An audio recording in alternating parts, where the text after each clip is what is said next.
સુરતમાં જાણીતા બિલ્ડર દશરથ રબારીના ભાઈએ આત્મહત્યા કરી છે। નવસારીના મડવાડ ગામમાં આવેલા ફાર્મ હાઉસમાં હિતેશ રબારીએ આત્મહત્યા કરી છે। આ ફાર્મ હાઉસમાં બોલિવૂડની જાણીતી હસ્તીઓના ઘોડા મૂકવામાં આવતા હતા।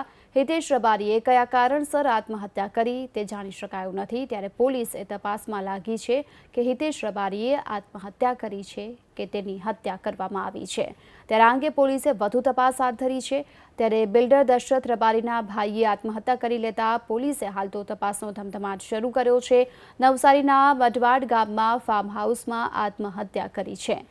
ત્યારે પોલીસ ઘટના સ્થળે પહોંચી છે અને વધુ તપાસ હાથ ધરવામાં આવી રહી છે। આ સાથે આપને એ પણ જણાવી દઈએ કે હિતેશે જે આત્મહત્યા કરી છે તેને લઈ અનેક સવાલો પણ ઉઠી રહ્યા છે અને પોલીસ એ દિશામાં પણ હાલ તપાસ કરશે કે ખરેખર તેણે આત્મહત્યા કરી છે કે પણ તેની હત્યા કરવામાં આવી છે। જો કે કયા કારણસર તેને આત્મહત્યા કરી હોઈ શકે આ અંગે હજુ કોઈ માહિતી સામે નથી આવી રહી।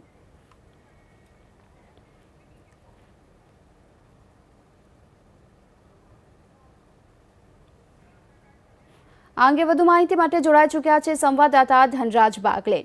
ધનરાજ, હિતેશ રબારીએ કયા કારણસર આત્મહત્યા કરી, શું માહિતી સામે આવી રહી છે? બિલકુલ, આત્મહત્યા કરવાનું કારણ હજી સુધી જાણવા મળ્યું નથી, પરંતુ જાણકારી મળતાની સાથે જે નવસારી પોલીસ મટવાડ ખાતે આવેલ ફાર્મ હાઉસમાં પહોંચી ગઈ હતી અને તપાસ કરવામાં લાગી છે।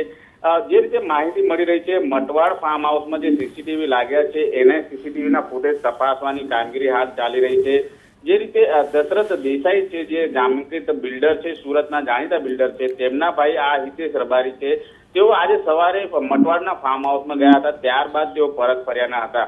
જોકે જે દશરથભાઈ જયારે પહોંચ્યા ત્યારે જાણકારી મળી હતી કે તેમના ભાઈએ પોઈન્ટ બ્લેન્ક રિવોલ્વરથી તેમણે સુસાઇડ કરી લીધું છે। જોકે તેમને તાત્કાલિક સુરત લઈ આવવામાં આવ્યા હતા અને ત્યારબાદ તેને મૃત ઘોષિત થતા અત્યારે હાલ નવી સિવિલ હોસ્પિટલ ખાતે ખસેડાયા છે।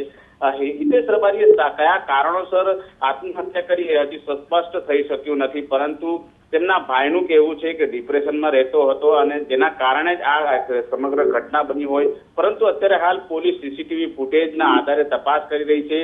આત્મહત્યા કરી છે કે પછી હત્યા કરવામાં આવી છે, આ તમામ પાસાઓ પર અત્યારે હાલ પોલીસ તપાસ કરી રહી છે। જી આભાર ધનરાજ આ સમગ્ર માહિતી બદલ। તો હાલ પોલીસ ઘટના સ્થળ પર પહોંચી છે। આ ઉપરાંત સીસીટીવી ફૂટેજ પણ ચેક કરવામાં આવી રહ્યા છે।